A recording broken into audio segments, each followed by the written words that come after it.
Mapapanood na ang Makiling, kaya nung nakita ko si Derek Prado, tinanong ko siya tungkol sa mga lead stars nitong sila El Villanueva at Derek Monasterio. What is something about El na na-impress kayo dito sa Makiling? Actually, nung na-direct ko yan sa magpakailan, first niya. Na-direct ko siya sa nakita ko yun. Pero hindi ko in-expect na ganito kaya. Na-impress ako kasi minomotivate ko siya. Habang minomotivate ko siya, umiiyak na siya. Tapos, kung ano yung sinabi ko na ganito sa part na to, dito ka, tutulong luha dito sa part na to. Pambira, binibigay niya yun. Konti lang ang nakakagawa mo. Tapos yung tulo ng luha niya, parang butil ng mais, ang lalaki.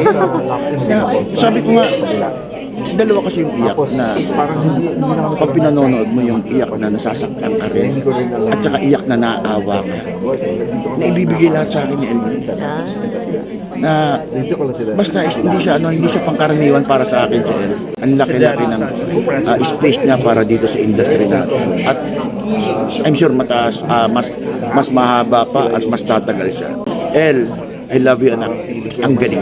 How about si Derek po? Of course, kasi yan. Si Derek nagsimula rin niya sa akin bata. I mean, tagal ko na si GMA. Nakita ko improvement ni Derek. At saka handa siyang mag-aral, handa siyang payabungin kung ano yung natututunan niya, kung ano yung naitatanim niya at yumayabot. Dinidiligan niya yun. Yun yung maganda sa kay Derek. Dinidiligan niya hanggang sa yumayabong na siya.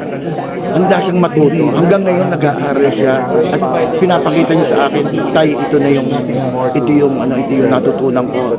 Ito yung sinasabi mo sa akin na gagawin ko, ipapakita ko sa yung kaya ko. Nagagawa ni Derek yun.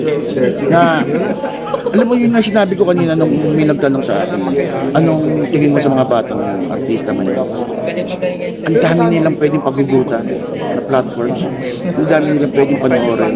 At isa si Derek doon, kaya ako sinabi kasi si Derek at saka si El, ginagawa nila at saka yung mga kasamahan nila. So, Derek, anak, proud of you. Nakita ko paano ka nag-grow, paano mo iningatan kung ano yung craft mo, kung ano yung trabaho mo, kung paano ka magkasama sa lahat.